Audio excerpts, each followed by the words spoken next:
Bonjour à tous et bienvenue dans le cœur d'Hippocrate.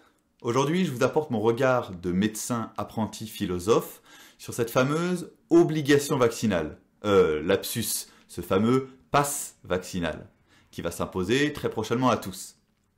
Avant de commencer, je rappelle que je suis médecin et donc soumis à l'obligation vaccinale depuis le 15 septembre 2021. Je suis donc triple vacciné avec Pfizer ciblé sur la souche chinoise du SARS-CoV-2. En effet, je suis vacciné, mais je n'ai pas vraiment eu le choix.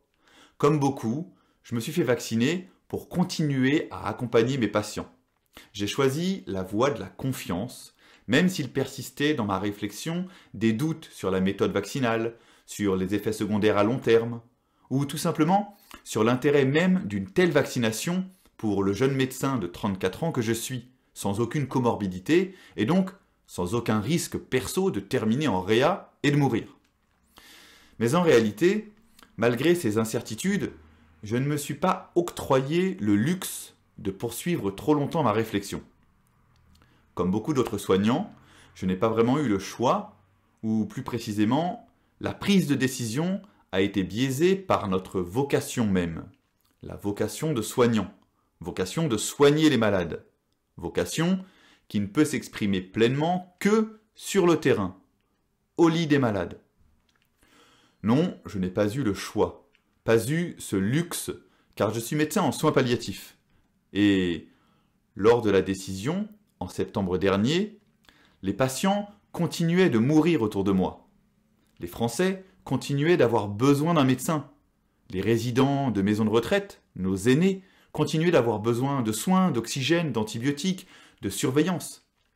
Leurs familles continuaient d'avoir besoin de soutien, surtout au beau milieu de cette panique provoquée par cette pandémie et toutes ces contraintes. En tant que soignant, j'ai donc évalué la balance bénéfice-risque de mes patients avant la mienne. Quelle était la priorité pour mes patients? Avoir un médecin pour les soigner ou avoir un militant politique? Entrer en revendication contre une privation de liberté individuelle et donc abandonner mes patients et partir faire de la politique? Ou bien ma priorité était-elle de rester soignant au chevet de mes patients pour continuer à les accompagner, soulager leurs souffrances et donc accepter dans la confiance cette stratégie vaccinale? Non, je n'ai pas eu le choix. Je me suis fait vacciner pour rester au contact de mes patients, sur le terrain, à faire de la médecine et non de la politique. Alors bien sûr, certains pourront me rétorquer que si tout le monde avait décidé de lutter en même temps contre ce vaccin, cela aurait bloqué tout le système de santé et permis de lever cette stratégie coercitive d'obligation vaccinale. Mais de penser ainsi est utopique. Impossible de faire l'unanimité sur une telle question vaccinale. Donc la question ne se pose pas. D'autres pourront abonder en me répondant que si tout le monde avait décidé de faire comme moi, c'est-à-dire de se faire vacciner sans broncher, il n'y aurait pas eu de débat démocratique et nous n'aurions pas pu enclencher et faire vivre ces grands principes de liberté d'expression, liberté d'opinion. Mais je leur répondrai qu'en tant que médecin, ma priorité est de soigner, d'essayer de maintenir les hommes en vie, pour que justement, ils puissent vivre pleinement leur liberté. Et par exemple, choisir librement de ne pas se faire vacciner, si c'est leur choix. Ma mission première est de soigner les personnes, et non poser des actes politiques. D'autres encore pourront faire le rapprochement entre résistance et collaboration. Les résistants étant les soignants décidant de ne pas se faire vacciner, d'entrer en résistance par rapport au gouvernement, et les collabos, les soignants choisissant de se faire vacciner, de collaborer avec la stratégie gouvernementale. Mais ce parallèle serait abject, car confondrait les finalités. Pour mémoire, la collaboration de 1940 et de Pétain a peut-être permis de sauver certains juifs français, je comprends le raisonnement d'Éric Zemmour, mais elle s'inscrivait également et malheureusement dans un processus de mort et d'extermination ciblée, à la différence de la collaboration vaccinale, qui est une collaboration tournée vers la vie, vers la poursuite du soin, la continuité médicale. Une collaboration au service de nos patients. Une collaboration qui permet de diminuer le risque pour nos patients. Risque de ne pas pouvoir bénéficier d'une prise en charge médicale adaptée, faute de soignants sur le terrain, et donc risque de partir en réanimation et de mourir. Alors attention, je vous livre ici mon opinion, mon angle de vue, et je ne voudrais surtout pas que les soignants ayant fait le choix de ne pas se faire vacciner se sentent jugés par mes propos. Je ne suis qu'un petit médecin apprenti philosophe finalement. Certains soignants ont peut-être une lecture différente de la situation, du contexte, de leur vocation et des priorités pour notre société. Et ont peut-être posé cet acte militant de ne pas se faire vacciner et donc de ne plus pouvoir soigner sur le terrain parce qu'ils jugeaient cet acte politique urgent et essentiel pour faire avancer la réflexion et ne pas verser dans un mouvement totalitariste.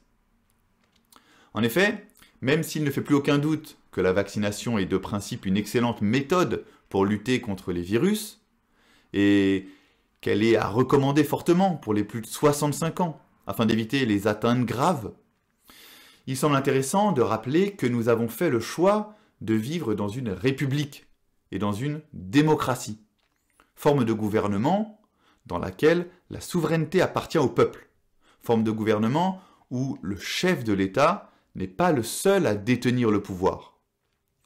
Ordre de pouvoir qui ne peut philosophiquement laisser place à toute forme d'autoritarisme. Pour mémoire, l'autoritarisme est le fait d'ériger l'autorité, les règles et les obligations en valeurs suprêmes. Un régime politique autoritaire est un régime politique qui cherche la soumission et l'obéissance de la société en employant la méthode forte, la propagande, l'encadrement de la population, la répression. Et l'obligation vaccinale, pour les soignants, ainsi que l'imposition d'un pass vaccinal pour tous, utilise une méthodologie autoritariste. Il s'agit de contraindre par la force et par la réduction des libertés, au lieu de faire confiance à l'intelligence humaine et de respecter les valeurs de notre République. Liberté, égalité, fraternité. Ces trois valeurs, pourtant capitales, seront bafouées par ce pass sanitaire, j'en suis certain. Diminution des libertés, introduction d'inégalités, inégalités de droits entre les citoyens, et majoration du risque de porter atteinte à la notion de fraternité. Je pense donc sincèrement que cette mesure, ce pass vaccinal, risque de se retourner contre celles et ceux qui cherchent à l'ériger en norme. Il y a vraiment erreur sur la pédagogie et sur la méthodologie. En effet, je suis de ceux qui croient davantage à l'intelligence humaine, le bon sens de l'homme, plutôt qu'à tout mouvement qui impose par le haut et qui vient enchaîner l'homme en écrasant ses libertés. Je suis de ceux qui pensent que la solution réside dans la connaissance, l'enseignement et la patience, plutôt qu'une obligation imposée sans état d'âme. Avec cette mesure, le gouvernement ne semble pas vraiment croire en l'intelligence des Français. Il est vrai que le Français a la peau dure et ne se laisse pas facilement convaincre. Mais c'est tant mieux, c'est heureux, car ce positionnement est gage de liberté et de vérité. Petite parenthèse philo à ce sujet. La contradiction est nécessaire au cheminement vers la vérité. C'est le grand principe philosophique que nous a laissé Hegel, philosophe allemand du XIXe siècle, avec sa fameuse dialectique, thèse, antithèse, synthèse. Pour faire synthèse et tendre vers la vérité et la connaissance, il nous faut avancer une thèse, une idée, et la confronter à la contradiction, à l'opposition, et rédiger une antithèse. Et c'est du débat, du fruit de cette confrontation que peut germer la vérité. S'élever ensemble dans une vérité plus haute. Fermez la parenthèse philosophique. Mais revenons à nos Français. C'est justement pour ces mêmes traits de caractère et par ce positionnement, ce doute méthodique hérité également de Descartes, que le français va être très attaché au principe de liberté. Toute l'histoire de France s'est construite autour de cette liberté. Les Français se sont battus pour cette grande déclaration des droits de l'homme et du citoyen. C'est donc extrêmement osé, à mon goût, de la part du gouvernement français, de prendre le risque d'imposer ainsi une obligation aux Français, en jouant sur les libertés. Y compris dans le cas relativement urgent d'une pandémie virale nouvelle. Agir de la sorte, c'est agir brutalement, avec force et autoritarisme, sans pédagogie, sans démagogie, sans intégrer dans la réflexion la dimension philosophique, sociologique et historique. Sous principe d'urgence, sous couvert d'état d'urgence, l'État pense qu'il se doit d'être totalitaire pour gagner du temps. Mais non, tout bon éducateur, tout bon pédagogue connaît ce vieux piège. Même en cas d'urgence, il faut préférer la douceur et la patience, au risque de braquer l'enfant, de braquer l'élève. On tombe, ici encore, dans le raccourci, la facilité, dans le réductionnisme qui frappe actuellement la pensée moderne. Tout n'est que physique, tout n'est qu'action tournée vers le physique, le concret, la santé physique des hommes et des femmes. On oublie de trianguler et d'intégrer dans la réflexion les autres dimensions, psychologiques, sociologiques, spirituelles, qui caractérisent pourtant la condition humaine et qui la différencient de la condition animale. De traiter l'homme ainsi, c'est prendre le risque de l'humilier, non pas physiquement, mais bien plus profondément encore. Humiliation psychologique et spirituelle, existentielle. Agir ainsi, c'est prendre un grand risque. En effet, le retour de bâton en sera malheureusement que bien plus grand et bien plus fort. Car une douleur physique est vite oubliée, mais une souffrance morale ou une souffrance spirituelle, existentielle, peut s'enliser, creuser bien plus profondément dans l'inconscient humain collectif et générer bien plus de rancœur et de haine. On touche à ce qu'il y a de plus intime, de propre à l'espèce humaine. On ne touche pas à ses facultés végétatives ni sensitives, nutrition, sensation, émotion, facultés que nous avons en commun avec le végétal et l'animal. Mais on porte atteinte à ses capacités et facultés intellectives, à son intelligence et à sa volonté, pour reprendre la hiérarchisation d'Aristote. Végétative, sensitive, intellective. Nos facultés intellectives nous sont propres à l'espèce humaine. Cette notion de passe vaccinal et d'obligation vaccinale vient donc bafouer l'intelligence et la volonté des soignants et des Français. Cette obligation vient briser notre intelligence et notre volonté, qui ne fonctionnent correctement que lorsqu'elles évoluent librement. L'homme ne peut poser un acte libre que lorsqu'il l'a véritablement choisi, et donc uniquement lorsque son intelligence trouve par elle-même la solution, la conclusion. C'est d'ailleurs la condition même du bonheur. La finalité de l'intelligence est de permettre à l'homme de tendre vers le bonheur, de trouver son bonheur. En effet, l'homme ne peut atteindre le bonheur que s'il l'atteint librement, sans contrainte, sans obligation.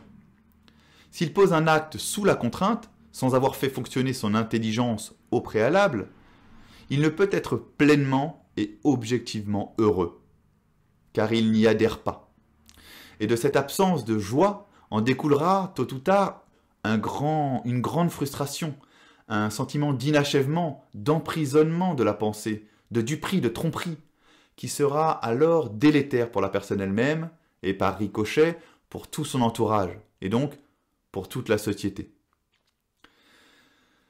C'est sur la base de ce principe philosophique que je pense que le gouvernement s'est fourvoyé en décidant d'appliquer le pass vaccinal et cette obligation vaccinale. Cette mesure coercitive de pass vaccinal sera probablement plus délétère que le défaut de vaccination lui-même. En d'autres termes, il aurait mieux fallu respecter l'intelligence et la volonté des Français, au risque de ne pas être optimal sur la couverture vaccinale, plutôt que d'appliquer cette obligation et ce passe vaccinal par la force et par autoritarisme. Pour reprendre le fameux terme médical, la balance bénéfice-risque va en faveur du respect des facultés intellectives de l'être humain et au respect de sa liberté, au risque de ne pas avoir une couverture vaccinale totale. Malheureusement, les émeutes et revendications qui commencent à poindre aujourd'hui ne feront que s'accentuer si nous ne changeons pas de méthodologie gouvernementale. On touche du doigt d'ailleurs la mission de cette chaîne YouTube, le cœur d'Hippocrate. Œuvrer pour la réconciliation entre science et philo, entre science et homme. Il faut passer du tout scientifique à une approche plus globale. Il faut passer du tout conseil scientifique à une approche plus holistique, intégrant toutes les dimensions de la personne humaine. Physique, psychologique, sociologique, historique, spirituelle. J'espère de tout cœur que cette frustration ne se déchaînera que sur les urnes en avril prochain, et non pas plus gravement dans la violence physique ou verbale. En effet, pour lutter contre des lois qui enfreignent les valeurs de la République et de la démocratie, la meilleure manière de les contrer est d'utiliser la même voie, la voie démocratique, c'est-à-dire le vote. Alors rendez-vous tous en avril dans les urnes. Voilà, je vous laisse sur ces quelques réflexions. Aidez-moi dans ma démarche en vous abonnant à ma chaîne ou en appuyant sur le petit pouce vers le haut et n'hésitez pas à me laisser vos commentaires sous la vidéo. Je vous remercie pour tout ce que vous faites, mais surtout pour tout ce que vous êtes. Des femmes et des hommes libres, capables d'exercer leur liberté avec intelligence et souci de l'autre.